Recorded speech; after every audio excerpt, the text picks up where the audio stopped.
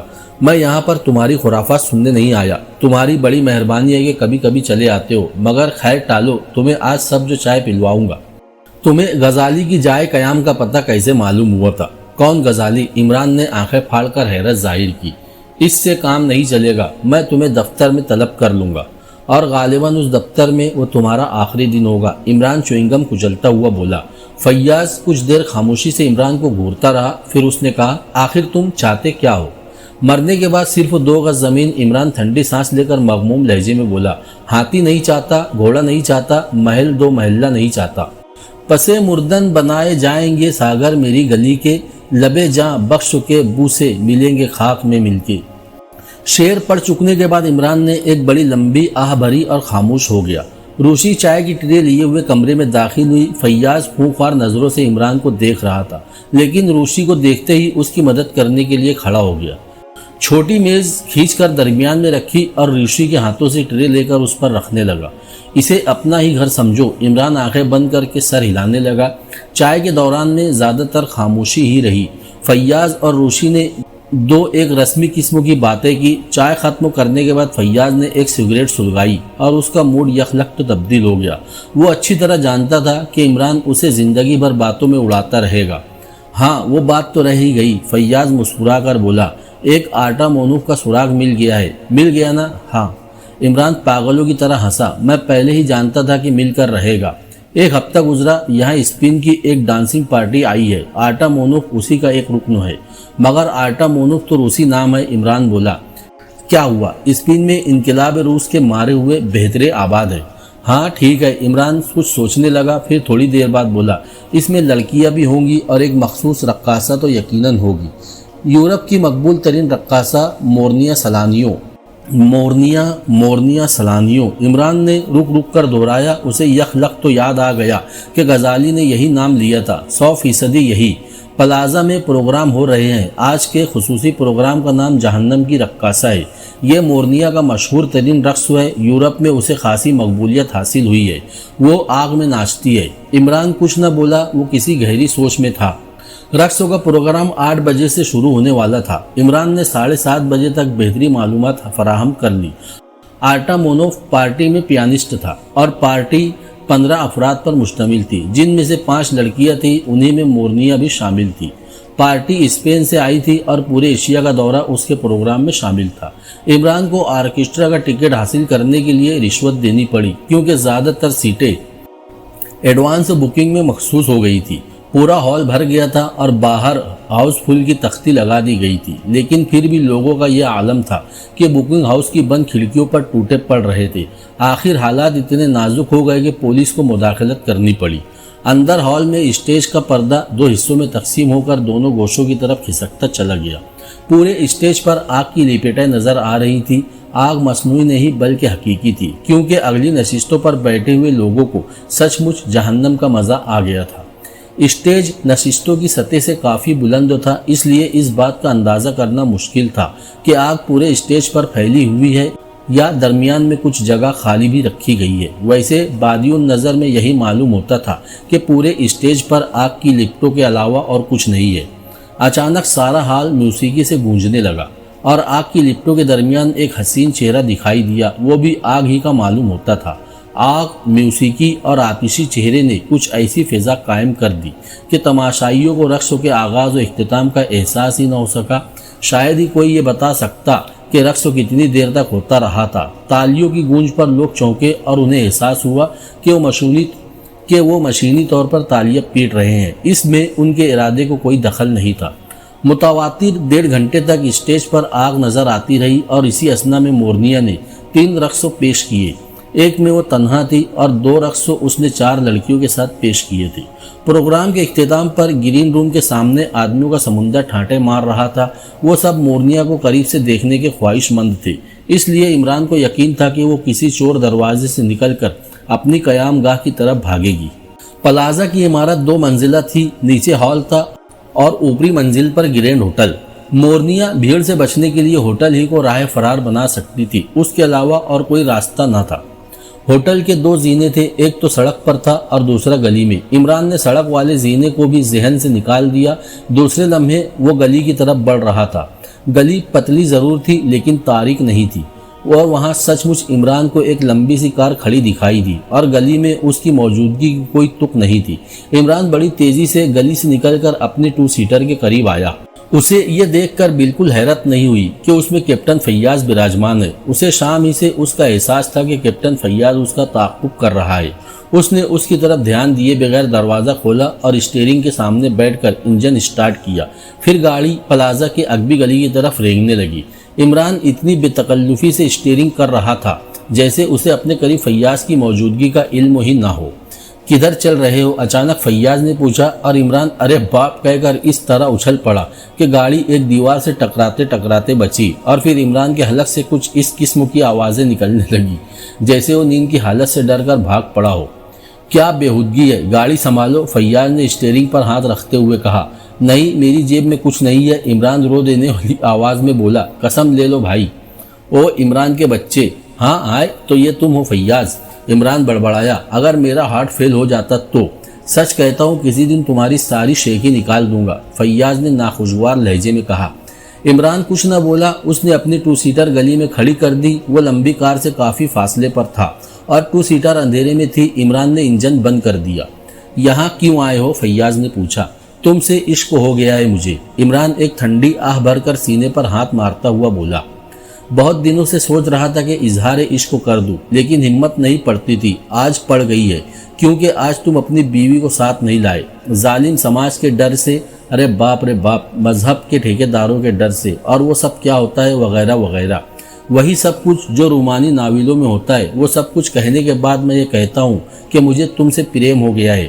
آؤ ہم تم بہت دور بھاگ چلے، بہت دور، مثلاً قطب شمالی یا قطب جنوبی یا قطب کی لاٹ۔ ہائے میرے پیٹ میں یہ میٹھا میٹھا درد کیوں ہو رہا ہے؟ شاید اسی کا نام محبت ہے۔ کوفتہ، ارے باپ رے باپ، بھوک لگی ہے اور میں اس وقت تو کوفتے کھانا پسند کروں گا۔ فیاض مائی ڈیئر ہپ، خاموش۔ مورنیا زینوں سے اتر کر کار کی طرف بڑھ رہی تھی، اس کے ساتھ 3 مرد بھی تھے۔ اگلی کار کے گلی سے نکلتے ہی عمران کی 2 سیٹر بھی آگے بڑھ گئی۔ فیاض خاموشی سے سب کچھ دیکھتا رہا۔ 2 سیٹر اگلی کار کا تعاقب کر رہی تھی۔ فیاض نے مورنیا کو پہچانا نہیں تھا، کیونکہ اس کے کوٹ کے کالر پر لگے ہوئے سمور کی بلندی اس کے کانوں کے اوپری حصے تک تھی، اور اس کے سر پر ہیڈ بھی تھا۔ عمران بھی محض اندازے سے اسے مورنیا سمجھ رہا تھا، مگر یہ حقیقت تھی کہ اس نے اندازہ کرنے میں غلطی نہیں کی تھی۔ ہاں، پوسٹ مارٹم کی رپورٹ کیا کہتی ہے؟ عمران نے اچانک پوچھا۔ زہر اور پیشانی کا زخموں کے اندر چھوٹے چھوٹے سنگریزے ملے ہیں، اور ان میں سے بعض تو ہڈی میں گھستے چلے گئے تھے۔ ایسا معلوم ہوتا ہے جیسے وہ سنگریزے کسی پریشر مشین سے پھینکے گئے ہو، اور نوعیت کے اعتبار سے وہ روش کی سرخ و بجریوں سے مختلف ہے، ہیرے کی طرح کسی بیرونی پتھر کے سنگریزے سمجھ لو۔ ہاں تو میرا خیال غلط نہیں نکلا؟ تمہارا خیال غلط کبھی نکلا ہے پیارے؟ فیاض اس کی پشت پر ہاتھ پھیرنے لگا۔ عمران کچھ نہ بولا، وہ بڑی سنجیدگی سے کسی مسئلے پر غور کر رہا تھا۔ تھوڑی دیر بعد فیاض نے کہا، ہاں ایک دوسری خاص بات جو نوعیت کے اعتبار سے عجیب ہے، وہ انگوٹھی اب بہت زیادہ پراسرار ہو گئی ہے۔ کیوں پراسرار کیوں؟ کوٹ کے اندرونی جیب کا استر پھٹا ہوا نہیں تھا، کہیں بھی کوٹ میں کوئی رخنہ موجود نہیں ہے جس کے ذریعے انگوٹھی اپر اور استر کے درمیان پہنچ سکے۔ تم خود سوچو کہ ایسی صورت میں اس کے علاوہ اور کیا کہا جا سکتا ہے کہ انگوٹھی دیدہ دانستہ کوٹ کے اندر رکھوائی گئی تھی، لیکن وہ نکالی کس طرح گئی تھی؟ عمران نے پوچھا۔ کوٹ کے دامن میں خفیف سا شگاف دے کر۔ ہاں تو اچھا، وہ کوٹ اسے میرے پاس بھجوا دینا۔ بھجوا دوں گا، مگر اس کا مقصد کیا ہو سکتا ہے؟ مقصد بتانے کی فیس مبلغ 4.5 آنے ہوتی ہے۔ یار عمران، خدا کے لیے مذاق نہ کرو۔ یہی جملہ اگر تم نے ناک پر انگلی رکھ کر کہا ہوتا تو تمہاری بیوی سیدھے میرے دفتر چلی آتی اور مجھے اس سے کافی فائدہ پہنچتا۔ بکواس مت کرو۔ فیاض پھر اکھڑ گیا۔ اگلی کار ہوٹل الاسکا کے سامنے رک گئی۔ مورنیا اور اس کے 3 ساتھی اتر کر ہوٹل میں چلے گئے، اور عمران اپنی گاڑی کافی فاصلہ رکھ کر روک کر فیاض کو وہیں بیٹھنے کا اشارہ کرتا ہوا آگے بڑھ گیا۔ ہوٹل کے پورچ میں بل کیپٹن تنہا کھڑا تھا، اور وہ اس کے قریب سے گزر کر اندر گئے تھے۔ عمران پورچ میں ہی رک کر بل کیپٹن سے گپ لڑانے لگا۔ باتوں ہی باتوں میں اس نے نہ صرف مورنیا کی اس ہوٹل میں رہائش کے متعلق معلوم کر لیا، بلکہ یہ بھی پوچھ لیا کہ وہ اور اس کے ساتھی کن نمبروں کے کمرے میں ٹھہرے ہوئے ہیں۔ مورنیا نے اپنی جائے قیام کے متعلق کوئی اعلان نہیں کیا تھا، اس لیے معدود چند لوگ ہی اس کی رہائش گاہ سے واقف تھے۔ اس نے بل کیپٹن سے یہ بھی معلوم کر لیا کہ وہ کن اوقات میں ہوٹل میں ہوتی ہے۔ واپسی پر فیاض نے اس سے پوچھا یہ کس عورت کا تعاقب ہو رہا تھا۔ ایک ایسی عورت کا جس کا شوہر اسے طلاق دینا چاہتا ہے اور میں طلاق کے لیے جواز تلاش کر رہا ہوں۔ سپر فیاض، تم میرے بزنس کے معاملات میں ٹانگ مت اڑایا کرو، سراغ رسانی میرا پیٹ نہیں بھرتی۔ دوسری صبح عمران نے ایک پبلک ٹیلی فون بوتھ سے کیپٹن فیاض کو غزالی کے کورٹ کے لیے فون کیا۔ جواب میں فیاض نے بتایا کہ بہت زیادہ مشغول ہے، لیکن کسی نہ کسی طرح 1 گھنٹے کے اندر ہی کورٹ اسے بھجوا دے گا۔ عمران اپنے فلیٹ میں واپس آ کر اس کا انتظار کرنے لگا، لیکن کورٹ سے پہلے لیڈی تنویر پہنچ گئی۔ اس کا چہرہ ستا ہوا تھا، ایسا معلوم ہو رہا تھا جیسے وہ ساری رات جاگتی رہی ہو۔ یس مائی لیڈی، عمران کرسی سے اٹھتا ہوا بولا۔ بیٹھو بیٹھو، لیڈی تنویر نے مضطربانہ انداز میں کہا، اور خود بھی ایک کرسی پر گر گئی۔ روشی کچن میں ناشتہ تیار کر رہی تھی۔ میں تم سے بہت کچھ کہنے آئی تھی، مگر اب میری سمجھ میں نہیں آتا کہ کیا کروں۔ اب میں تم سے ایک کام اور لینا چاہتی ہوں۔ توبہ توبہ، عمران اپنے کان اینڈ کر منہ پیٹتا ہوا بولا، آپ کام لینا چاہتی ہے یا میرا کام تمام کرنا چاہتی ہے؟ میری بات تو سنو۔ سنائیے، عمران بے بسی سے بولا۔ ایک بوگس ڈاکٹر کے متعلق معلومات فراہم کرنی ہے جو اسی معاملے میں سر تنویر کو بلیک میل کرنا چاہتا ہے۔ اس نے شاید انہیں غزالی کے دروازے پر دستک دیتے دیکھ لیا تھا۔ عمران نے ایک طویل سانس لی، اس کے چہرے پر اطمینان نظر آنے لگا، جیسے کوئی بہت بڑا مسئلہ حل ہو گیا ہو۔ اچھا، تو آپ دونوں ہی یہی چاہتے تھے کہ غزالی یہاں سے چلا جائے؟ ہاں، یہ درست تو ہے، لیڈی تنویر نے جواب دیا۔ تو پھر آپ اب تک یہ کیوں ظاہر کرتی رہی تھی کہ آپ یہ سب کچھ سر تنویر کے علموں میں نہیں کر رہی ہے؟ ضرورت اگر میں ایسا نہ کرتی تو تمہیں میرا کام مضحکہ خیز معلوم ہوتا اور تم غزالی کو چھوڑ کر میرے ہی پیچھے پڑ جاتے، اور اگر میں یہ نہ کرتی تو 5000 کی پیشکش مسخرہ پن معلوم ہوتی۔ میں دراصل اپنے رویے سے یہ ظاہر کرنا چاہتی تھی کہ مجھے غزالی کی طرف سے بلیک میلنگ کا خدشہ ہے، لیکن حقیقت یہ نہیں تھی۔ پھر حقیقت کیا ہے؟ کچھ بھی ہو، لیکن وہ ایسی نہیں ہے جس کی بنا غزالی کی موت میں ہمارا ہاتھ ہو سکے۔ آپ نہیں بتانا چاہتی، میں صرف یہ چاہتی ہوں کہ تم اس واقعے کو بھول جاؤ، کوئی ایسی حرکت نہ کرو جس سے میرا راز تشت ازبام ہو جائے، اور اگر تم اس نقلی ڈاکٹر کو بھی روک سکو تو اس کی اجرت الگ، وہ بھی معمولی رقم نہ ہوگی، سمجھا؟ اگر آپ دونوں یعنی آپ کے ساتھ سر تنویر بھی اس معاملے میں کسی ایک مقصد کے تحت دلچسپی لے رہے ہیں تو میں مطمئن ہوں، لیکن ایک نہ ایک دن تو آپ کو اپنا راز مجھے بتانا ہی پڑے گا۔ فضول باتیں چھوڑو، اس نقلی ڈاکٹر کے لیے کیا کرو گے؟ بھلا میں اسے کہاں ڈھونڈتا پھروں گا؟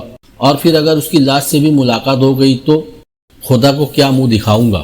عمران بیٹے، خدا کے لیے مجھ پر رحم کرو۔ اچھا تو جائیے، سر تنویر سے کہہ دیجئے گا کہ جیسے ہی ڈاکٹر پھر نظر آئے اسے پکڑ کر پولیس کے حوالے کر دے، پھر میں سب کچھ دیکھ لوں گا۔ مگر آپ مجھے سب کچھ بتائیں گی؟ سر تنویر سے مشورہ لیے بغیر میں کچھ نہیں کہہ سکتی۔ ہاں، تم اس بوگس ڈاکٹر والے معاملے کے لیے کتنا طلب کرو گے؟ کچھ بھی نہیں، میں یہ نیک کام مفت کروں گا۔ میں تمہارے متعلق بہت کچھ معلومات فراہم کر چکی ہوں۔ تم آخر رحمان صاحب کی مرضی کے مطابق زندگی کیوں نہیں بسر کرتے؟ وہ خود میری مرضی کے متعلق زندگی کیوں نہیں بسر کرتے؟ عمران گھڑی کی طرف دیکھتا ہوا کھڑا ہو گیا اور پھر آہستہ سے بولا، اب میں اجازت چاہوں گا۔ لیڈی تنویر چلی گئی، لیکن اس نے عمران کے اس رویے پر بہت برا سا منہ بنایا تھا۔ عمران میز پر طبلہ بجانے لگا، پھر چونک کر روشی کو آواز دی۔ تھوڑی دیر بعد دونوں ناشتہ کر رہے تھے۔ روشی کچھ اکھڑی اکھڑی نظر آ رہی تھی، ایسا معلوم ہو رہا تھا جیسے وہ برس پڑنے کے لیے کوئی بہانہ تلاش کر رہی ہو۔ ناشتے کے دوران ہی میں کیپٹن فیاض کا آدمی غزالی کا کوٹ لے کر آیا اور واپس بھی چلا گیا۔ کاروبار تو اچھا چل رہا ہے، عمران نے روشی سے کہا تھا، اور روشی نے جواب میں زمین و آسمان ایک کر دیے۔ عمران کی شخصیت کا کوئی پہلو ایسا نہیں بچا جس پر روشی نے نکتہ چینی نہ کی ہو۔ پرواہ نہ کرو، عمران بڑبڑایا، ایک دن تم بھی اس کی عادی ہو جاؤ گی۔ نہیں، میں تنہائی میں پاگل ہو جاؤں گی۔ تم مجھے اپنے دوستوں سے کیوں نہیں ملاتے؟ ملاؤں گا، ذرا حالات درست ہو جانے دو۔ اچھا، اب میں کام کرنا چاہتا ہوں، عمران نے کہا اور غزالی کا کوٹ الٹ پلٹ کر دیکھنے لگا۔ دامن میں نیچے کی طرف ایک چھوٹا سا شگاف تھا جو غالباً انگوٹھی کے اندر سے نکالنے کے لیے بنایا گیا تھا۔ بہرحال کوٹ کا اچھی طرح جائزہ لینے پر فیاض کے بیان کی تصدیق ہو گئی۔ فی الحقیقت دوسرا کوئی ایسا سوراخ موجود نہیں تھا جس سے انگوٹھی استر اور اپر کے درمیان پہنچ سکتی ہو۔ پھر وہ انگوٹھی اندر کس طرح پہنچی؟ عمران سوچنے لگا کہ دوسری صورت یہی ہو سکتی ہے کہ وہ دیدہ دانستہ اپر اور استر کے درمیان رکھ کر کوٹ سلوائی گئی ہو، مگر مقصد کیا خود انگوٹھی کی حفاظت، مگر انگوٹھی فیاض کے بیان کے مطابق زیادہ قیمتی نہیں تھی۔ اس پر کوئی نگینہ بھی نہیں تھا، نگینے کی جگہ مستہ تھی اور اس پر غزالی کندہ تھا۔ وہ سوچ رہا تھا کہ انگشتری پر نام کندہ کرانا بھی کم از کم موجودہ دور میں رائج نہیں، پھر مقصد۔ وہ کافی دیر تک خیالات میں ڈوبا رہا، پھر اس نے غزالی کے کوٹ کا استر ادھیڑنا شروع کر دیا۔ دیر ضرور لگی لیکن محنت ضائع نہیں ہوئی۔ سینے پر بکرم کی جگہ ٹریسنگ کلات لگا ہوا دیکھ کر عمران چونکا، اور پھر دوسرے ہی لمحے میں اس نے ایک طویل سانس لی۔ ٹریسنگ کلات پر سیاہ رنگ کی تحریر تھی۔ عمران اسے پڑھتا رہا اور اس کے ہونٹ بھیجتے رہے۔ تحریر پڑھ چکنے کے بعد اس نے ٹریسنگ کلات کے ٹکڑے کو بڑی احتیاط سے میز کی دراز میں رکھ دیا اور بائیں طرف کا استر ادھیڑنے لگا۔ ادھر بھی بکرم کی بجائے ٹریسنگ کلات ہی نکلا، لیکن یہ بالکل سادہ تھا۔ عمران نے اسے بھی نکال کر دراز میں ڈال دیا۔ روشی بیکار بیٹھی تھی، اس نے ایک بار پھر عمران سے اپنی اکتاہٹ کا تذکرہ کیا۔ ہاں واقعی، عمران مسکرا کر بولا، بیکاری آدمی کو بیماری میں ڈال دیتی ہے۔ اچھا تو بیکار مت بیٹھو، اس کوٹ کا استر دوبارہ سی ڈالو۔ تم نے اسے ادھیڑا کیوں اور یہ کس کا ہے؟ روشی نے پوچھا۔ وہ اس وقت تو کمرے میں موجود نہیں تھی جب عمران نے اس کا استر ادھیڑ کر ٹریسنگ کلات نکالا تھا۔ میرا ہی ہے، عمران نے سنجیدگی سے کہا۔ میں ہمیشہ پرانے کوٹ خرید کر پہنتا ہوں، اس طرح کئی عدد کوٹ ہو جاتے ہیں، اور یہ تو تم جانتی ہی ہو کہ ہر روز کوٹ تبدیل کرنے والے ہمیشہ بڑے آدمی ہوا کرتے ہیں۔ اسی شام کو عمران پھر پلازا میں جا پہنچا، لیکن آج اس کے ساتھ اس کا دوست تو پروفیسر بھی تھا، وہی جس سے عمران نے سگریٹ کے پیکٹ پر پنسل سے کیے ہوئے دستخط پڑھوائے تھے۔ آرکیسٹرا کے ٹکٹوں کا انتظام پہلے ہی سے کر لیا گیا تھا اور اس بات کا خاص خیال رکھا گیا تھا کہ پچھلی نشستوں کی قطار میں جگہ ملی۔ مگر آج غالباً مورقد العرا رقص نہیں ہوگا، پروفیسر نے کہا، وہی آگ والا۔ پرواہ نہیں، عمران سر ہلا کر بولا، بس جیسے ہی میں ریڈی کہوں اپنے ہوش و حواس سنبھال لینا، سمجھے؟ لیکن آخر اس حرکت سے فائدہ ہی کیا؟ اگر پکڑے گئے تو تم خود سوچو میری کتنی بدنامی ہوگی۔ ایک نہیں میرے درجنوں اسٹوڈنٹس ہال میں موجود ہوں گے۔ اس صورت میں قطعی یہ نہ ظاہر ہونے پائے گا کہ تم میرے ساتھ ہو۔ بس پیارے، تم سے پیچھا چھڑا لینا آسان کام نہیں ہے، پروفیسر نے بے بسی سے کہا۔ رقص شروع ہوا، وہ بڑے سکون کے ساتھ لطف اندوز ہوتے رہے۔ چوتھے سیٹ کا آغاز ہوتے ہی عمران نے پروفیسر کی طرف جھک کر آہستہ سے ریڈی کہا اور پروفیسر سنبھل کر بیٹھ گیا۔ مورنیا اسٹیج پر ایک تربیہ رقص پیش کر رہی تھی۔ اچانک ایک چمگادڑ اس کے چہرے سے ٹکرائی اور وہ بے تحاشا چیخ مار کر پس منظر کے پردے پر الٹ گئی۔ چمگادڑ پہلے تو نیچے گری، پھر اسٹیج سے اڑ کر ٹچک ٹچک کرتی ہوئی ہال کے تاریک گوشوں میں چکر لگانے لگی۔ پردہ فوراً ہی گرا دیا گیا اور سارا حال تماشائیوں کے شور سے گونجنے لگا۔ ادھر پروفیسر عمران سے کہہ رہا تھا، تم آدمی ہو یا جادوگر؟ تم نے آخر اسے کس طرح پھینکا کہ مجھے بھی احساس نہ ہو سکا؟ اسے چھوڑو، عمران بولا، یہ بتاؤ کہ وہ کس زبان کے الفاظ تھے؟ جرمن، پروفیسر نے کہا، اور اردو میں اس کا مفہوم خدا غارت کرے کے علاوہ اور کسی دوسرے الفاظ میں نہیں ادا ہو سکتا۔ تمہیں یقین ہے کہ جرمن ہی کے الفاظ تھے؟ 100%، پروفیسر بولا۔ شکریہ دوستو، تمہیں میری وجہ سے خاصی تکلیف اٹھانی پڑی، مگر آخر اس کا مقصد کیا تھا؟ کچھ نہیں، بس ایک تجربہ۔ اور اب یہ حقیقت مجھ پر واضح ہو گئی ہے کہ ہر آدمی بے خبری اور خوف کی حالت میں ہمیشہ اپنی مادری زبان بولتا ہے۔ سبحان اللہ، کیا قدرت کے کارخانے ہیں، قربان جائیے۔ میں اب بھی نہیں سمجھا، یہ بیچاری حقیقتاً جرمن ہے مگر خود کو اطالوی ظاہر کرتی ہے۔ اوہ اچھا، پروفیسر نے حیرت سے کہا، تب تو تجربہ واقعی بہت کامیاب رہا۔ سمجھا تھا کہ تم پر وہی طالب علم کے زمانے والا لفنگا پن سوار ہو گیا ہے، مگر عمران کیا چکر ہے؟ کوئی خاص بات؟ ہاں، میں یہ بھول ہی گیا تھا کہ تم آج کل CBI میں کام کر رہے ہو۔ کبھی کر رہا تھا، اب استعفیٰ دے دیا ہے۔ نہیں، اس تجربے کا تعلق کسی اہم واقعے سے نہیں تھا، بس یوں ہی خیال پیدا ہوا تھا۔ کیونکہ اس عورت کے خد و خال اطالیوں جیسے نہیں ہے، لہٰذا میں نے کہا یہ تجربہ بھی ہو جائے۔ مگر پھر آخر اس نے یہ ڈھونگ کیوں رچایا تھا؟ پروفیسر کچھ سوچتا ہوا بڑبڑایا۔ یہ بھی کوئی خاص بات نہیں، عمران نے لاپرواہی سے کہا۔ جنگ عظیم کے بعد سے یورپ میں جرمنوں کی طرف سے عام بیزاری پائی جاتی ہے، لہٰذا خود کو جرمن ظاہر کر کے وہ اتنی زیادہ مقبول نہ ہو سکتی۔ پروفیسر کچھ نہ بولا۔ عمران نے بڑی خوبصورتی سے بات بنائی تھی۔ ہوٹل الاسکا میں ایک ہفتہ قبل بکنگ کرائے بغیر کمرہ حاصل کر لینا آسان کام نہیں تھا، لیکن عمران کو اس کے بے تکلف احباب بھوت بھی کہتے تھے، لہٰذا وہ بھوت ہی ٹھہرا اور اس نے ایک چھوڑو 2 کمرے حاصل کیے، ایک اپنے لیے اور ایک روشی کے لیے، اور اسی کاریڈر میں حاصل کیے جس میں مورنیہ سلانیوں اور اس کے ساتھیوں کے کمرے تھے۔ روشی اب اسکرٹ کی بجائے فراق اور شلوار میں رہتی تھی، کبھی کبھی چمبر اور غرارے میں بھی نظر آ جاتی تھی۔ اسے مشرقی لباس بہت پسند تھے اور محض مشرق اور مغرب کے اس امتزاج کی بنا پر مورنیہ کی پارٹی کے مرد اس میں بہت زیادہ دلچسپی لینے لگے تھے۔ جب روشی ان میں متعارف ہو گئی تھی تو عمران کیسے نہ ہوتا، اس نے بہت جلد ان پر اپنی حماقت کا سکہ جما لیا۔ خاص طور پر مورنیہ کے لیے تو ایک ایسا لطیفہ تھا جس کے بغیر کھانے کی میز پر بے رونق ہی رہتی تھی۔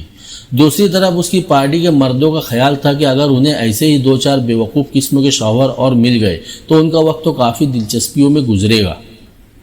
بہرحال عمران ان لوگوں کو بہت قریب سے دیکھ رہا تھا۔ مورنیہ اپنے ساتھیوں پر حکم چلاتی تھی بالکل اسی انداز میں جیسے وہ اس کے ملازم ہو، اور ان سے ہمیشہ انگریزی میں گفتگو کرتی تھی، جس کا مطلب یہ تھا کہ وہ سب مجموعی حیثیت سے انگریزی کے علاوہ اور کوئی زبان نہیں سمجھ سکتے تھے۔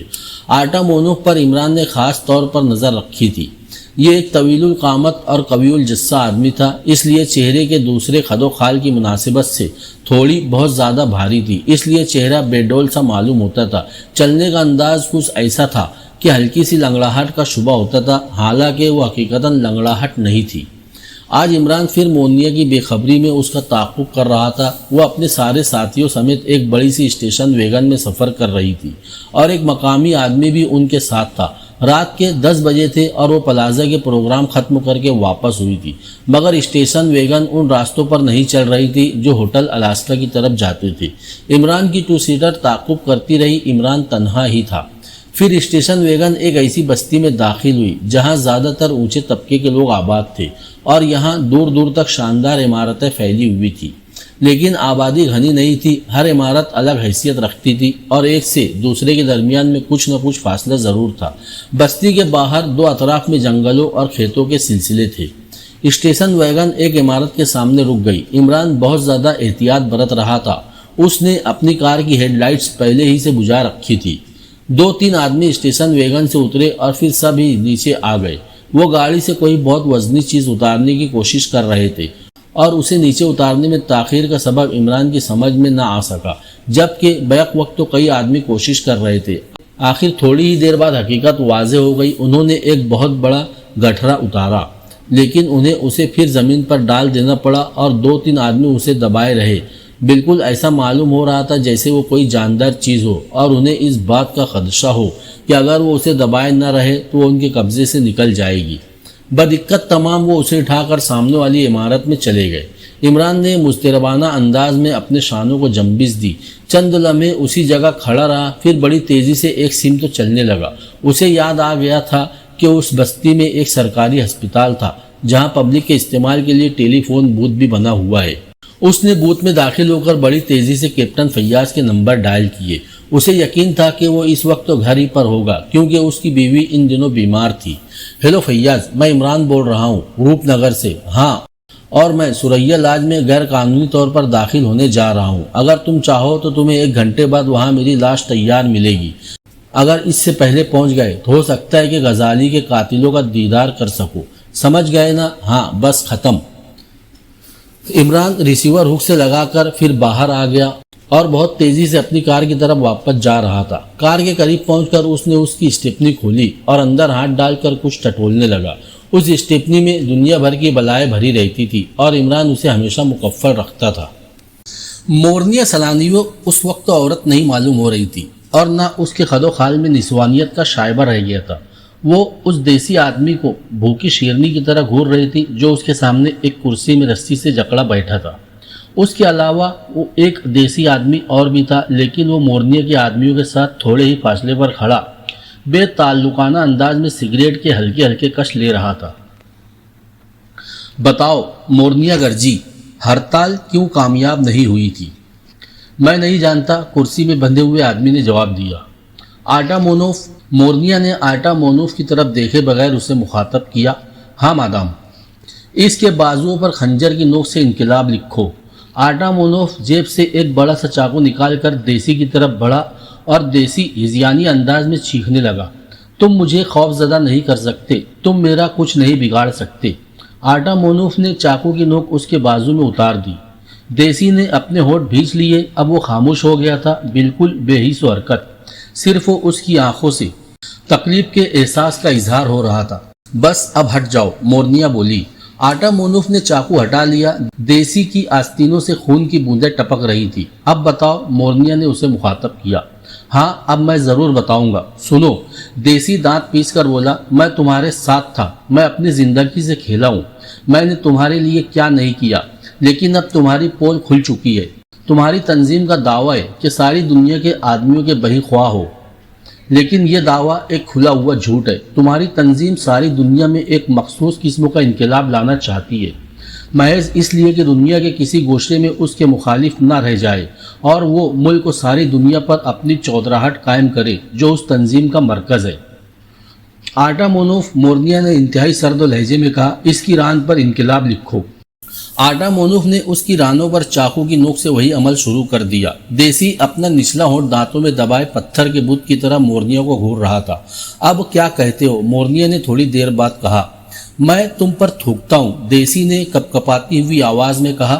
تم سچ مچ جہنم کی رقاصہ ہو. آٹا مونوف, اس کے داہنے کان کا نچلا حصہ کاٹ دو, مورنیا نے اتنے پرسکون انداز میں کہا جیسے وہ اسے انعام دلوا رہی ہو. آٹا مونوف نے اس کے داہنے کان کی لو اڑا دی. دیسی اپنی چیخ کسی طرح نہ روک سکا. مورنیا خاموشی سے اسے دیکھتی رہی. پھر اس نے آٹا مونوف کو الگ ہٹ جانے کا اشارہ کیا. دیسی کے کان سے خون کی دھار نکل کر گردن پر پھیل رہی تھی. تم اپنی زندگی سے کیوں بیزار ہو, اس دیسی نے کہا جو دور کھڑا سگریٹ پی رہا تھا. بھائی زخمی کر رہا, خدا تمہیں عقل دے. ایک دن تمہارا بھی یہی حشر ہونے والا ہے, مگر اس وقت تو چاقو تمہارے اپنے ہی کسی بھائی کے ہاتھ میں ہوگا. ملک و قوم سے غداری کرنے والے کا یہی انجام ہونا چاہیے, اور میں تو خوش ہوں کہ مجھے انہی لوگوں کے ہاتھوں سزا مل رہی ہے جنہوں نے مجھے بہکایا تھا. خاموش رہو, مورنیا چیخی. تمہاری ہڈیوں پر سے ایک ایک بوٹی کر کے گوشت اتارا جائے گا, یہ بھی کر کے دیکھ لو. لیکن تمہیں ہڑتال کی ناکامی کے اسباب نہیں معلوم ہو سکیں گے. تم مجھے مار ڈالو تب بھی. آٹا مونوف, دوسرے کان کی لو بھی اڑا دو. اس بار دیسی کے منہ سے ایک طویل چیخ نکلی اور وہ بے ہوش ہو گیا. موسیو ارشاد, مورنیا نے دوسرے دیسی کو مخاطب کیا. یس مادام, اب کیا صورت اختیار کی جائے؟ کوئی بھی نہیں, وہ ہرگز نہیں بتائے گا. خیر پرواہ نہیں, مورنیا نے لاپرواہی سے کہا. آٹا مونوف, اسے ختم ہی کر دو. آٹا مونوف بے ہوش آدمی کی طرف پھر بڑھا. ٹھہرو, ارشاد چیخا. اس کے داہنے ہاتھ میں ریوالور تھا اور وہ اچھل کر دور جا کھڑا ہوا تھا. کیا مطلب؟ آٹا مونوف پلٹ کر گرایا. تم سب اپنے ہاتھ اوپر اٹھا لو, اس سے پہلے میں مروں گا. میں نے تمہارے انقلاب کی تصویر دیکھ لی اور اب میں بھی اس پر لعنت بھیجتا ہوں. کاش میں اس کی جگہ ہوتا. موسیو ارشاد, تم پاگل ہو گئے ہو, مورنیا نے مسکرا کر کہا. نہیں, اب ہوش میں آیا ہوں. پاگل تو پہلے تھا. بہتری اسی میں ہے کہ اسے کھول دو اور میں اسے یہاں سے لے جاؤں, کیونکہ میری ہی بدولت یہ تمہاری گرفت میں آیا تھا. آٹا مونوف, موسیو ارشاد کا کہنا مانو, مورنیا نے نرم لہجے میں کہا. آٹا مونوف جھک کر رسی کی گرہ کھولنے لگا. یہ ایک نفسیاتی لمحہ تھا. ارشاد کی تمام تر توجہ آٹا مونوف کی طرف تھی اور وہ اسی لمحہ یہ بھول گیا تھا کہ وہاں کہیں دوسرے آدمی بھی ہے. اچانک مورنیا کے ساتھیوں میں سے ایک نے ارشاد پر چھلانگ لگائی.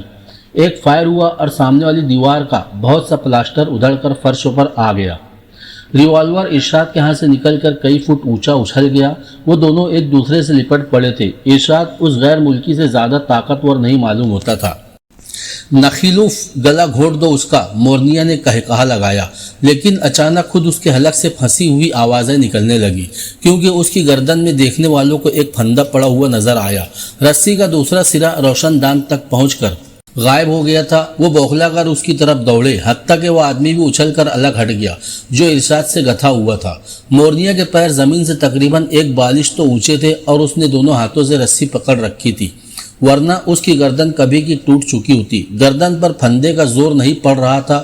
وہ اسی طرح لٹکی ہوئی ہسٹریائی انداز میں چیخ رہی تھی. عمران نے رسی کا دوسرا سرا اوپری منزل کے ایک ستون کے گرد لپیٹ کر گرہ لگا دی تھی. عمارت میں ان لوگوں کے علاوہ اور کوئی نہیں تھا اور اس نے یہ حرکت محض اس لیے کی تھی کہ وہ انہیں اس چکر میں پھنسا کر نہایت اطمینان سے ان کے باہر نکلنے کے سارے راستے مسدود کر دے. اور در حقیقت ہوا بھی یہی. وہ سب مورنیا کو پھندے سے نجات دلانے کی کوشش میں مصروف ہو گئے اور عمران نے نیچے اتر کر اس کمرے کے سارے دروازوں کو باہر سے بند کرنا شروع کر دیا. اندر والوں کو اس کی خبر بھی نہ ہو سکی. اب ایسی صورت میں عمران ان سے تنہا بھی نپٹ سکتا تھا، لیکن اس نے اس قسم کی کوئی حرکت نہیں کی۔ اگر وہ اب بھی محکمہ سراغ رسانی سے باقاعدہ طور پر منسلک ہوتا تو شاید کچھ نہ کچھ کر بھی گزرتا۔ اب تو اسے بہرحال کیپٹن فیاض کی آمد کا منتظر رہنا تھا۔ او گدھے، آرٹامونوف، مورنیا چیخی، رسی کو کاٹتا کیوں نہیں؟ او ہاں ٹھیک۔ آرٹامونوف کس طرح اچھل پڑا جیسے ابھی تک سوتا رہا ہو۔ دوسرے لمحے میں وہ ایک کرسی پر کھڑا ہو کر رسی کاٹ رہا تھا۔ ارشاد کے ہاتھ سے نکلا ہوا ریوالور اب بھی فرش پر پڑا ہوا تھا اور وہ کھسکتا ہوا اس تک پہنچ گیا۔ ابھی رسی نہیں کٹی تھی کہ ایک فائر ہوا اور آرٹامونوف کرسی سے اچھل کر نیچے فرش پر آ پڑا۔ جھٹکا جو لگا تو آدھی کٹی ہوئی رسی ٹوٹ گئی اور اس چیز نے مورنیا کی جان بچا لی، ورنہ دوسری گولی اس کے سینے میں پیوست ہوتی۔ وہ بھی آرٹامونوف ہی کے قریب گری، لیکن آرٹامونوف پھر نہیں اٹھ سکا۔ وہ دم توڑ رہا تھا کیونکہ گولی اس کی پیشانی میں لگی تھی۔ ارشاد کا کہکہا بڑا خوفناک تھا، لیکن اس نے تیسرا فائر نہیں کیا۔ اس کے ہاتھ میں ریوالور دیکھ کر کسی کی ہمت نہ پڑی کہ وہ آگے بڑھتا۔ ارشاد دروازے کے قریب دیوار سے ٹیک لگائے بیٹھا تھا۔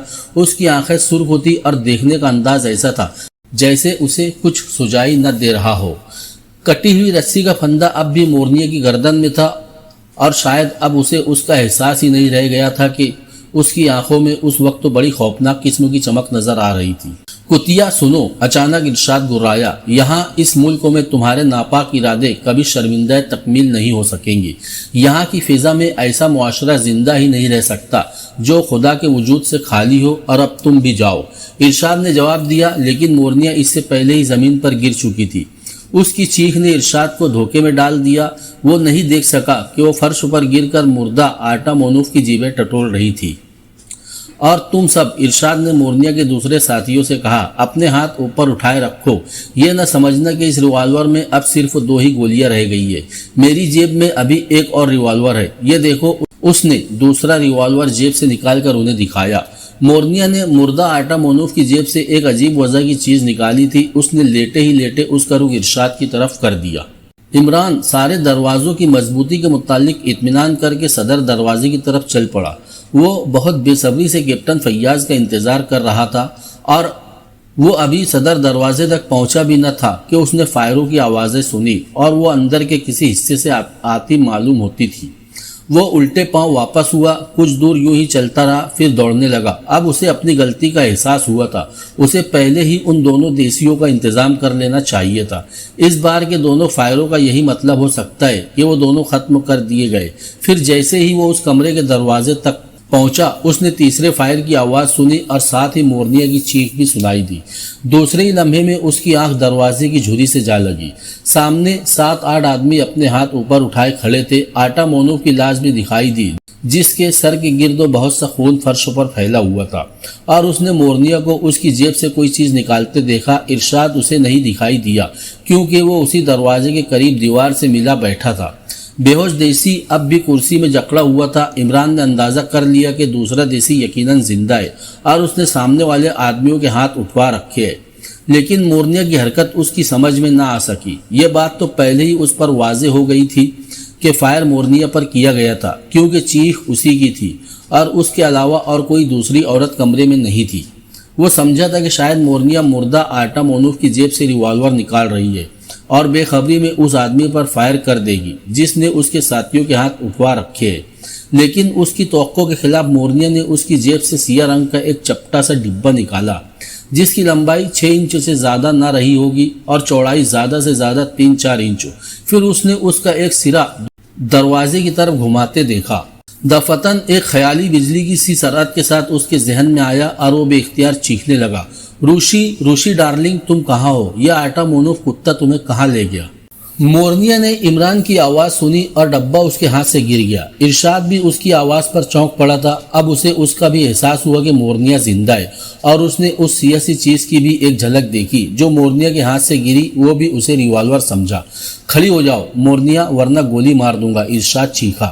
مورنیا بوکھلا کر کھڑی ہو گئی۔ ڈبہ آرٹامونوف کی لاش پر پڑا ہوا تھا۔ اپنے ساتھیوں کے ہاتھ ان کے رومالوں اور ٹائیوں سے باندھ دو، ارشاد بولا، اور پھر اس نے ریوالور کا رخ دروازے کی طرف کرتے ہوئے کہا، تم جو کوئی بھی ہو باہر ہی ٹھہرو، اگر اندر آئے تو موت ملے گی۔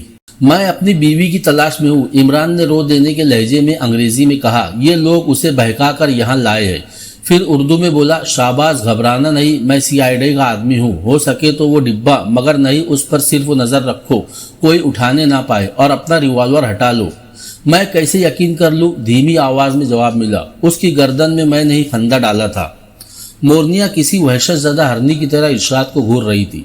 ارشاد نے دوسرے ریوالور کا دستہ مار کر چٹخنی گرا دی، اور عمران اس طرح اندر گھستا چلا گیا جیسے غیر متوقع طور پر دروازہ کھلنے کی بنا پر اپنا توازن برقرار نہ رکھ سکا ہو، اور پھر وہ آٹا مونو کی لاش پر گر پڑا۔ اس پر سے اٹھا تو ڈبہ اس کی جیب میں داخل ہو چکا تھا۔ کیا تم سب کیچوے ہو گئے ہو؟ دفعتاً مورنیا نے اپنے آدمیوں کو للکارا، اور پھر ایسا معلوم ہوا جیسے ان سب کی بے ہوشی رفع ہو گئی ہو۔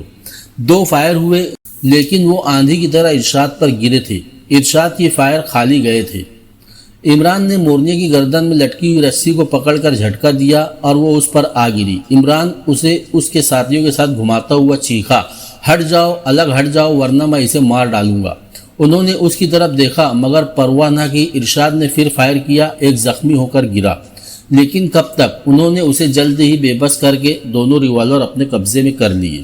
2 ریوالوروں کی نالے عمران کی طرف اٹھی ہوئی تھی اور وہ مورنیا کی گردن دبوچے ہوئے کہہ رہا تھا، فائر کرو، اس طرح پہلے یہ مرے گی، بعد کو میری باری آئے گی۔ ریوالور خالی کر کے میری طرف پھینک دو، ورنہ میں اس کا گلا گھونٹتا ہوں۔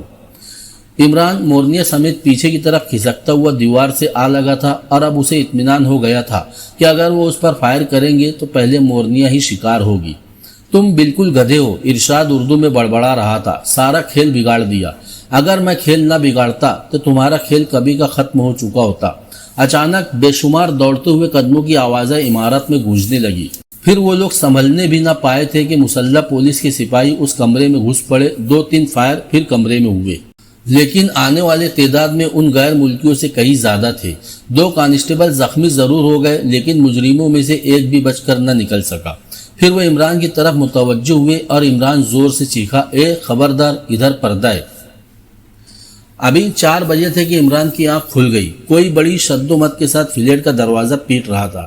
عمران کی للکار پر جو آواز آئی وہ کیپٹن فیاض کے علاوہ اور کسی کی نہیں ہو سکتی تھی۔ عمران نے اٹھ کر دروازہ کھولا۔ کس مصیبت میں پھنسا دیا تم نے؟ فیاض نے جھلائے ہوئے لہجے میں کہا۔ کیوں، کیا ہوا؟ وہ آدمی جس کا نام تم نے ارشاد بتایا تھا، وہ تو پاگل ہے، پچھلے سال پاگل خانے میں بھی رہ چکا ہے، کئی پولیس افسروں نے اس کی تصدیق کی ہے۔ وہ اب بھی پاگل ہے اور دن رات سڑکوں پر مارا مارا پھرتا ہے۔ اچھا، دوسرا زخمی آدمی؟ عمران نے پوچھا۔ وہ تو واپسی پر راستے ہی میں مر گیا۔ مورنیا کہتی ہے کہ ارشاد نے خود کو ایشیائی رقصوں کا ماہر بتا کر اس کی پارٹی کو اس عمارت میں مدعو کیا تھا، اور وہ وعدہ کیا تھا کہ وہ اسے ایشیا کی چند و قدیم رقصوں کے متعلق بتائے گا۔ اس کا بیان ہے کہ جب وہ کمرے میں پہنچی تو اسے اور اس کے ساتھیوں کو ایک بے ہوش زخمی آدمی کرسی میں بندھا ہوا دکھائی دیا۔ پھر ارشاد نے ان سب سے کہا کہ اگر انہوں نے اس کی مرضی کے خلاف کیا تو ان کا بھی اس آدمی کا سا حشر ہوگا۔ اس نے انہیں دھمکانے کے لیے 2 ریوالور نکال لیے تھے۔ پھر مورنیا سے دوسرے کمرے میں تنہا چلنے کے لیے کہا۔ اس پر اس کے ساتھیوں کو غصہ آ گیا، ہنگامہ ہوا اور اس کے 2 ساتھی ارشاد کی گولیوں کا نشانہ بن گئے، اور پولیس پر بھی اس نے گولی چلائی تھی۔ اور تم اتنے ہی میں بور ہو گئے؟ عمران جماہی لے کر بھررائی ہوئی آواز میں بولا۔ کیا تمہارے پاس ان کے خلاف کوئی ٹھوس ثبوت ہے؟ ہاں، مورنیا ایک ایسے ملک کی جاسوسہ ہے جو ساری دنیا پر اپنا تسلط چاہتا ہے۔ ثابت کر سکو گے؟ کیوں نہیں؟ غزالی جنوبی افریقہ کی سیکریٹ سروس کا آدمی تھا، عمران نے کہا، اور میز کی دراز سے ٹریسنگ کلاتھ کا وہ ٹکڑا نکال کر فیاض کے سامنے ڈال دیا جو غزالی کے کوٹ کے اندر سے نکلا تھا۔ فیاض اسے دیکھنے لگا۔ اس انگوٹھی کا مطلب یہی تھا کہ ضرورت پڑنے پر کوٹ ادھر ڈالا جائے۔ دیکھو، اس تحریر کے نیچے اس محکمے کی سرکاری مہر بھی موجود ہے جس سے غزالی کا تعلق تھا، اور تم وہاں کی حکومت سے اس کی تصدیق بآسانی کر سکتے ہو۔ خود غزالی کو اس بات کا خدشہ تھا کہ مورنیا کے تعاقب کے سلسلے میں وہ اپنی زندگی بھی کھو سکتا ہے، اس لیے اس نے یہ تحریر اپنے کوٹ میں اس طرح چھپا رکھی تھی، اور اس کے مرنے کے بعد وہ انگوٹھی ہی اس تحریر تک دوسروں کی رسائی کر سکتی تھی۔ پوری تحریر پڑھو، خود ہی واضح ہو جائے گا۔ غزالی عرصے سے اس کے تعاقب میں رہا ہے۔ وہ اس بات پر بھی شبہ کرتا ہے کہ مورنیا نسلاً اطالوی ہے۔ وہ لکھتا ہے کہ خواہ میری زندگی ہی کیوں نہ ختم ہو جائے، میں مورنیا کے خلاف ٹھوس قسم کے ثبوت مہیا کیے بغیر چین سے نہیں بیٹھوں گا۔ وہ ایک ایسے ملک کی جاسوس ہے جو ایک مخصوص قسم کے انقلاب کے ذریعے ساری دنیا پر اپنے تسلط کے خواب دیکھ رہا ہے۔ مورنیا ساری دنیا میں اپنے فن کا مظاہرہ کرتی پھرتی ہے، حالانکہ اس سیاحی کا اصل مقصد یہ ہے کہ وہ ساری دنیا میں اپنے ایجنٹ بناتی پھرے۔ اس تحریر سے معلوم ہوتا ہے کہ غزالی نے بھی مورنیا کے ساتھ کئی ملکوں کی سیاحت کی ہے۔ اور پیارے فیاض، اور کیا بتاؤں، میں تو اس کیس میں محض مکھیاں مارتا رہا ہوں۔ یہ دراصل غزالی اور ارشاد کا کیس ہے، اس شہید کا کیس ہے جس کے جسم سے اس کی زندگی ہی میں کافی خون نکال لیا گیا تھا۔ عمران نے ارشاد اور اس کے ساتھی کا واقعہ دہراتے ہوئے پوچھا، ارشاد کہاں ہے؟ حوالات میں۔ حالانکہ وہ چیخ رہا تھا کہ وہ پاگل نہیں ہے، وہ بہت اہم رازوں کا انکشاف کرے گا، مگر ایس پی نے اسے حوالات میں ڈلوا دیا۔ مورنیا اس وقت بھی ایس پی کے دفتر میں موجود ہے اور وہ اس کی دلدہی کر رہا ہے۔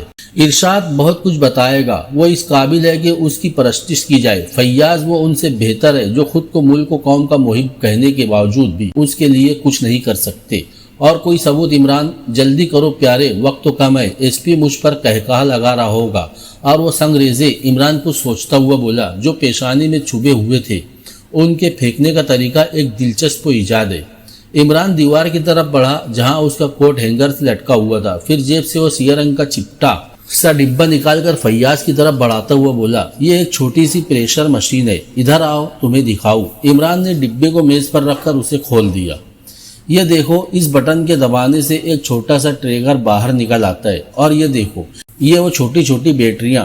ٹریگر دباتے ہی یہ بیٹریاں مشین سے کنیکٹ ہو جاتی ہے، مشین چل پڑتی ہے اور اس سوراخ سے سنگریزوں کی بوچھار نکلنے لگتی ہے۔ یہ خانہ دیکھو، اس میں ان زہریلے سنگریزوں کی خاصی مقدار موجود ہے۔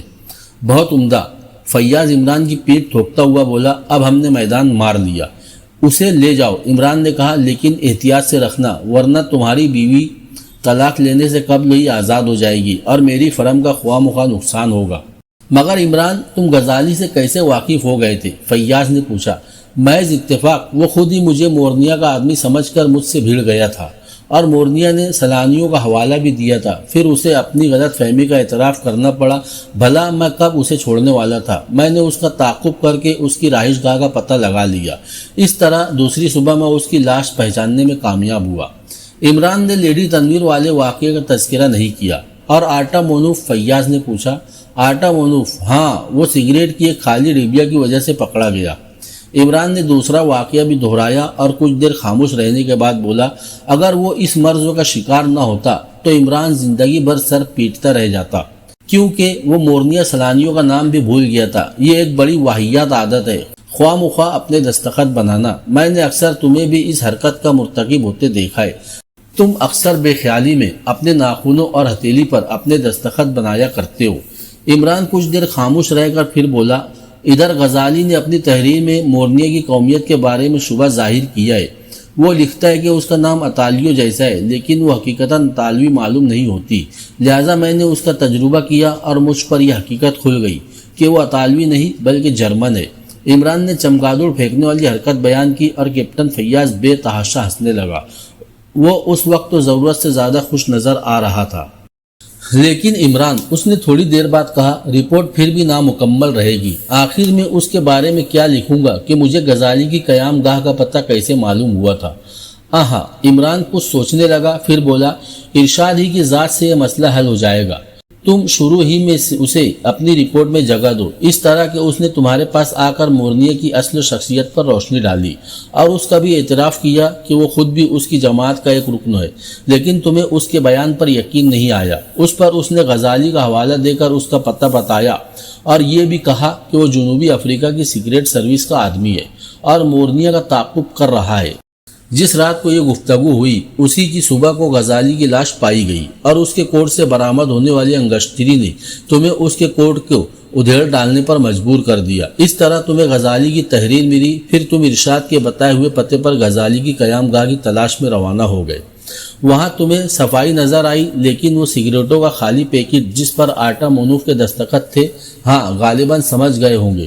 پھر تم اس سگریٹ کے پیکٹ سے مورنیا سیلانیوں تک پہنچ گئے۔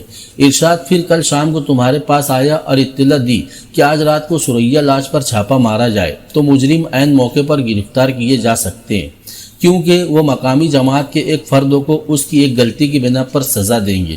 چنانچہ تم نے چھاپا مارا اور کامیاب ہو گئے۔ بس اب تم جا کر ارشاد کو پکا کر لو، اور ہاں، ارشاد سے یہ بھی کہلوا دینا کہ اسے غزالی کی شخصیت کا علم مورنیا ہی سے ہوا تھا۔ مورنیا نے اس سے کہا تھا کہ وہ غزالی سے ہوشیار رہے۔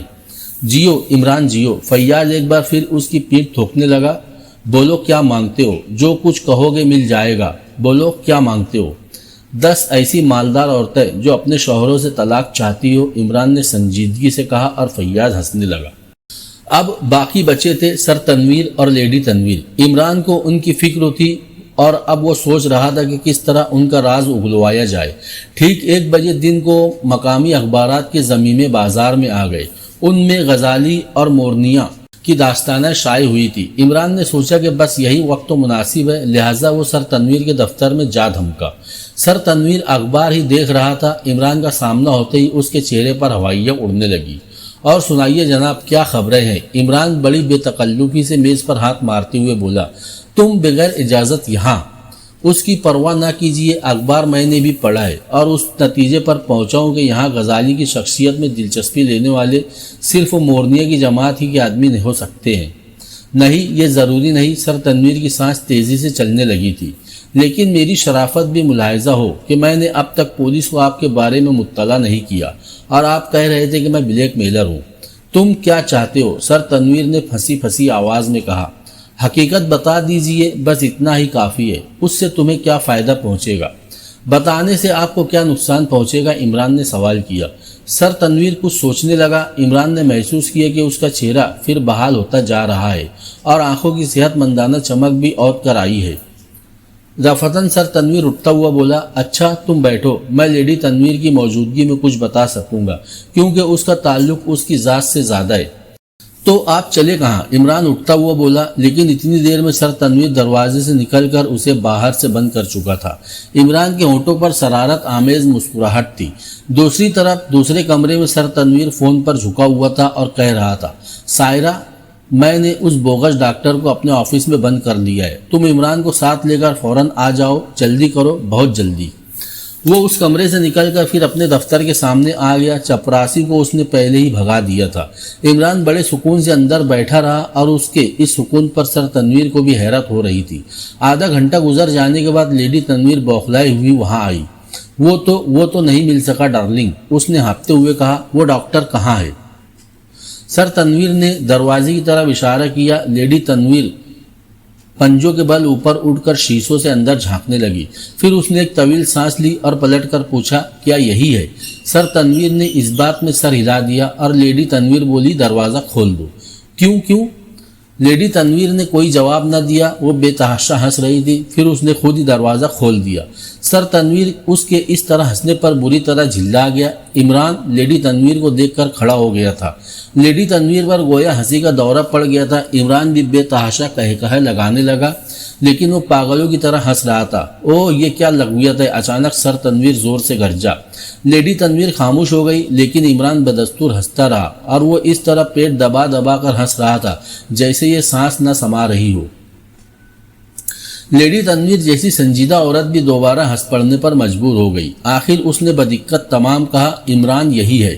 کیا عمران؟ سر تنویر نے حیرت سے کہا اور پھر وہ بھی ہنسنے لگا۔ عمران اچانک سنجیدہ ہو گیا۔ بالکل ایسا ہی معلوم ہوا جیسے یک بیک کوئی مشین چلتے چلتے بند ہو گئی ہو۔ اس پر ان دونوں کو اور زیادہ ہنسی آئی۔ خدا کر کے ماحول سنجیدہ ہوا اور عمران نے پھر مطلب کی بات چھیڑ دی، اور اب لیڈی تنویر کو بتانا ہی پڑا۔ لیکن اس نے عمران سے وعدہ لے لیا کہ وہ اس کا راز خود اپنی ذات تک ہی محدود رکھے گا۔ نہیں رکھے گا تو ہم اسے پکڑ کر پیٹیں گے۔ سر تنویر نے کہا، کیا رحمان صاحب کے لڑکے پر میرا اتنا بھی حق نہیں ہوگا؟ پھر سر تنویر نے بتایا کہ دونوں کی شادی افریقہ میں ہوئی تھی اور لیڈی تنویر نچلے طبقے کی ایک آوارہ عورت تھی، لیکن سر تنویر کو اس سے محبت ہو گئی۔ لیڈی تنویر بھی اسے چاہنے لگی اور اس نے وعدہ کیا کہ وہ اپنی زندگی اکثر بدل دے گی، لہٰذا دونوں رشتہ ازدواج میں منسلک ہو گئے۔ یہاں کسی کو بھی لیڈی تنویر کی اصلیت سے واقفیت نہیں تھی اور وہ سوسائٹی میں عزت کی نظروں سے دیکھی جاتی تھی۔ غزالی کے متعلق وہ دونوں صرف اتنا ہی جانتے تھے کہ وہ نسلاً ترک ہے اور جنوبی افریقہ کا باشندہ بھی، اور لیڈی تنویر کی اصلیت سے بھی اچھی طرح واقف تھا۔ لہٰذا اسے ایک دن اپنے ملک میں دیکھ کر سر تنویر کو بڑی حیرت ہوئی اور اس نے سوچا کہ کہیں غزالی یہاں کے اعلیٰ طبقے تک یہ بات نہ پہنچا دے۔ لہٰذا وہ دونوں اس سے ملاقات کرنے کی کوشش کرنے لگے۔ جب کامیابی نہ ہوئی تو لیڈی تنویر نے عمران کی مدد حاصل کرنے کے لیے متعلق سوچا، کیونکہ اس کی فرم کا اشتہار کافی اطمینان بخش تھا، یعنی وہ سمجھ گئی کہ وہ کوئی پرائیویٹ سراغ رساں ہے اور قانونی طور پر یہاں کسی پرائیویٹ سراغ رساں کی گنجائش نہیں ہے، اس لیے اس نے طلاق و شادی کے ادارے کا ڈھونگ رچایا ہے۔ مغربی ممالک میں بھی اکثر اسی قسم کے تعلقات عامہ کی فرم پائی جاتی ہے، لیکن حقیقتاً ان کے ارکان پرائیویٹ سراغ رساں ہوتے ہیں اور کسی قانونی دشواری کی بنا پر اس قسم کے اداروں کی آڑ لے کر کام کرتے ہیں۔ بہرحال یہ داستان دونوں کی جھیپی جھیپی سی ہنسی پر ختم ہو گئی۔ ختم شد۔ دوستو، جہنم کی رقاصہ یہاں ختم ہوتی ہے۔ جلد ہی ملیں گے اگلی کہانی میں، جس کا نام ہوگا کہانی نمبر 6 نیلے پرندے۔ تب تک اپنا خوب سارا خیال رکھے۔ اللہ حافظ۔ جے ہند۔